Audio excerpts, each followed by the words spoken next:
Welcome to another edition of Crop Concerns for Video. I'm Marcia Gorel, the agriculture reporter for the Marshall Democrat News, and I'm here with University of Missouri Extension agronomist Wayne Crook. Wayne, we're talking about harvest, and we're about done with corn harvest in the area. Is that right? Right, there's just a few scattered fields around that I've noticed. Okay, and it's pretty early. It's only about the end of September. Usually we're not done this soon. So. Right, and there's been quite a few beans harvested, which is early also. Okay, let's talk a little bit about soybean harvest. What are we finding so far? How are yields going? What have you heard? Yields, I've heard from general fields anywhere from 25 up to maybe 50 or 60. General, there's a few exceptions lying outside both ranges, but they're unusual cases with unusual reasons. But up, I know west of here, the 50 bushel is pretty common. And how's that happen without any rain? Do you have any idea? I mean, that's kind of a miracle, isn't it? It seems amazing. It is. They just seem to hold in there. But even that in the field, it'll run from 0 to 80 in the same field, in the same pass. Okay, but they're averaging some 40 and 50 bushel. Right. That's great. Well, they are. Okay, but there's some problems people are having where they have green leaves, and there's some problems harvesting, you said. Right. Soybeans, especially where they were stressed in lighter soils, we're seeing a lot of shattering. And actually the ground is just almost yellow with beans even when you walk through the field before you get out there. You go out in the stress areas and harvest and the pods are cracked open and there's beans just laying on top of the pods waiting for a wind to come through and blow them off. Okay. But the other thing is, in this area, we're also seeing green leaves and green stems, and the beans are running 9 to 10% moisture. So just because it's green doesn't mean it isn't harvestable. Okay. And then also we've got a few other areas where they've turned black from charcoal rot infecting the plants. Okay, and what does a farmer need to do about that? Or is there anything? Not much. You can drive a little bit faster when you go through it because there's nothing in there at all. I've also seen some areas are damaged by spider mites, and there's very little seed in the areas that were severely damaged by spider mites too. Okay. Okay. You were talking about charcoal rot. You said there was some charcoal rot? Right, it is charcoal. There was charcoal rot. And that's a disease that we predominantly get when we have dry, hot weather. Okay. It actually infects the plant in the spring, but it doesn't express its symptoms until the fall when the seed starts to fill. Okay. And you said one of the problems we've had the last couple of years is the green leaves and green stems, and they've been difficult to harvest. So what's causing that?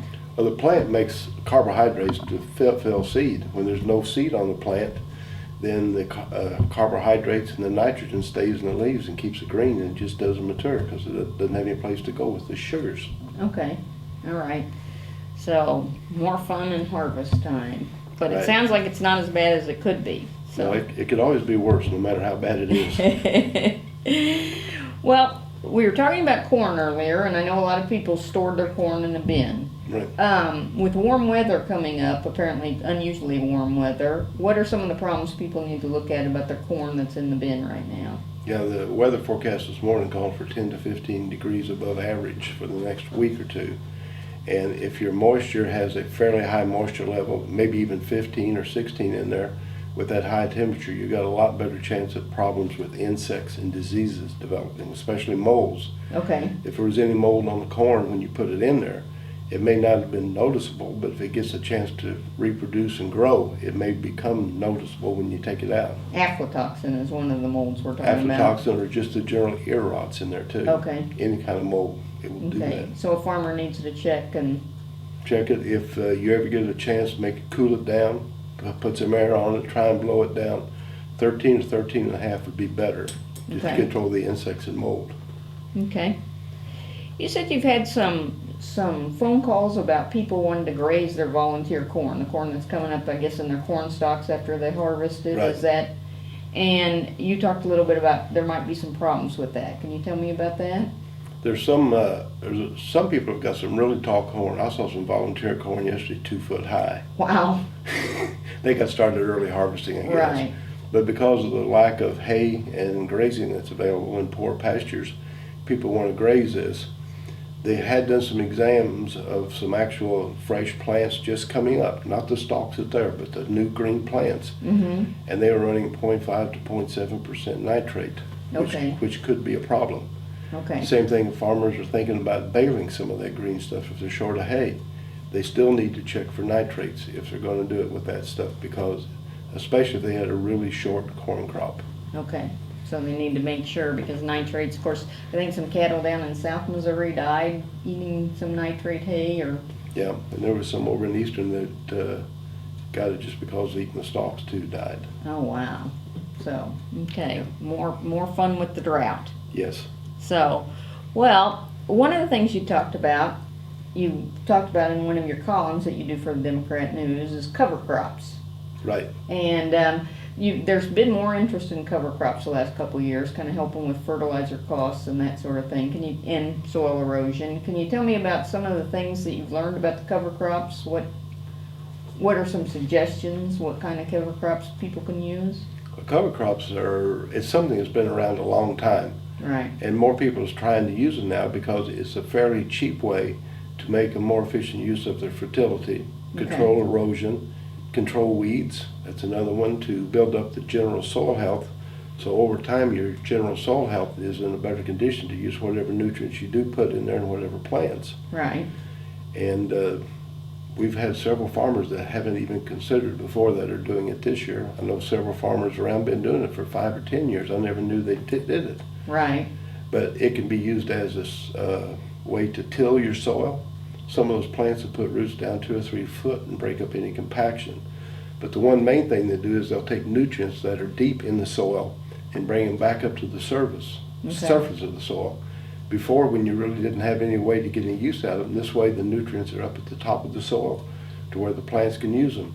It'll also scavenge nitrogen that's in the soil that could be lost that wasn't used this year. Okay. Because nitrates and nitrogen can be leached out or denitrified, but if the plant ties them up, it'll bring them up to the surface and hold them till spring when you get ready to put your new crop in. Okay, so what kind of crops are we talking about? What's the different things that people are using? There's all kinds of, rye, wheat could be used as a cover crop. There's tillage radishes, there's peas, all kinds of different legumes if you want to put nitrogen back in the soil. Okay.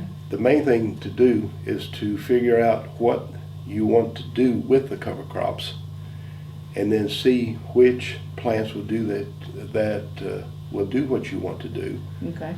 And then see which one of those are actually adapted to the area, and then try them. There's a guy out of Ohio, Dave Brandt, that's been doing this for 34 years. Last year he raised 220 bushel corn with only 20 pounds of additional nitrogen. Wow. Because of this. Huh. So, but 34 years, but he says he likes to use blends. Okay. And you get more blends in there, you can build up organic matter and the soil health a lot quicker than you can with a single species of plant. Okay. But it's, you can check it, my information said you can check your local NRCS office and they got a list of plants that are adapted to this region. And they may also have some information on what each one is there for and can be used for. Okay. All right. That's good for somebody. So another thing, people are starting to look at seed for next year. I know the seed salesmen are already out and they're getting seed for next year. And you said you've done a column on some of the new traits that are available for 2013. Can you talk a little bit about those? Most of the traits are new insect combinations, or in one case there's actually a new trait. But they're having some concerns about resistance building up. So the more traits, or by using different traits, you've got a better chance of preserving the resistance so the insects won't build up resistance to what's out there and can start attacking the plants. Okay. And I went through 3 different companies and the traits and the combinations they'll have available in 2013. They've got some others out in 2014, but I didn't discuss them because I don't know how they're going to come out or how they're going to be presented. Okay. But Okay. but a farmer really needs to evaluate what insect problems he had, so when he goes to buy seed, he'll know what questions to ask about what traits to use. Okay. So new things coming out all the time. All the time. Okay, and I'm sure the seed corn's cheaper too. I'm sure every year. Well, we've still had dry weather. We had Hurricane Isaac came through and dumped 4 to 7 inches depending on where you were. But other than that, it's still kind of dry. Some farmers are a little worried about it. Do you have any concerns about that, or what are you seeing? It varies a lot between different places. I've heard anywhere from 1.5 inches to 12 inches. Oh, wow. But that's all we've gotten lately. I don't know how much it recharged the subsoil. The subsoil is what I worry about more than anything else. Okay. We can have surface soil, we can plant wheat, we've got enough for that, and we'll get it up and growing. But will we have any deep soil in the spring when we put the corn and beans in? The moisture down there, because they can't just survive on the surface soil unless you get it in a regular time frame. Timely rains. Yeah, timely rains, and that subsoil acts as a buffer for the lack of timely rains. Okay. Well, one of the things I talked about with you earlier was we've only had about, I think I figured it out, 27% of the normal rainfall for this year. But yet, we still had at least a 50 to 60% corn crop in most areas. Not all, but most areas. What's the difference? I mean, that seems like in 1980, I know they talked about we had less, or we had a little bit more rain and not as high temperatures. In fact, this has been considered more of a drought. But yet, we didn't have hardly any corn then, and now we're having some corn. I mean, what's the difference between 1980 and now? I don't have any specific facts, but the way I would guess is that we didn't have the subsoil moisture and the rains came at a different time. Okay. If they'd come in the spring and get the crop up and say it would have shut off another month earlier than it did here, or even 2 weeks earlier, we would have had a lot less crop than we have now. Also, the hybrids tend to be more stress resistant now. Okay. The hybrids back then did not have as much stress resistance in them as the ones do now. Okay. So it's a combination of the timeliness of the rain and the hybrids we use. Okay. Well, same with the soybeans, I guess, too. Right. Because like we said, they're not as bad as they could be. Yeah, not as bad. Yeah, we look pretty good yet. They hung on for a long time. They did. Pretty amazing.